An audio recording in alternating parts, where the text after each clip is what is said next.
नींद आंखों में है, मन पढ़ाई में नहीं लग रहा, लेकिन फिर भी बैठे हुए हैं क्योंकि एक जिद है कि इस बार हर हाल में सेलेक्ट होना है।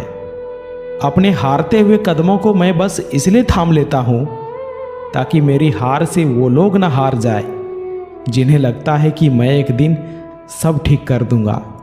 इस 10 बाय 8 के कमरे के एक कोने में मैं रहता हूँ और इसके दूसरे कोने में माँ बाबा की यादें, उनका संघर्ष, उनकी त्याग, उनके सपने, उनकी उम्मीदें, उनकी ख्वाहिशें। कभी लाइफ में अगर समझ ना आए ना कि किसके लिए मेहनत करना है, तो याद रखना तुम्हारे पीछे 2 चेहरे खड़े हैं। अगर बाप की मजबूरियां और माँ की हाथों की झुर्रियां देखकर भी तुम्हें पढ़ाई में मन नहीं लग रहा है ना, तो लानत है इसी तुम्हारी जवानी पर।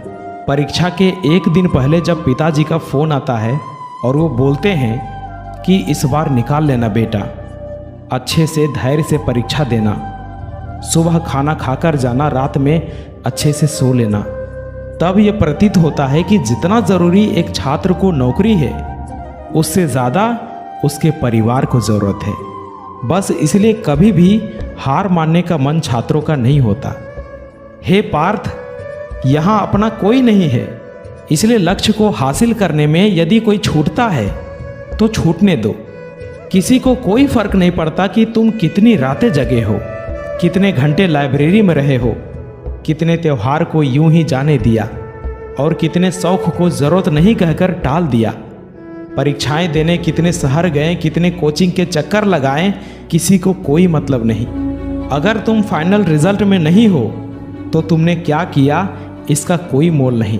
रिजल्ट से योग्यता को मापने वाले समाज को कोई फर्क नहीं पड़ता तुम्हारी मेहनत और तुम्हारी खामोशी का।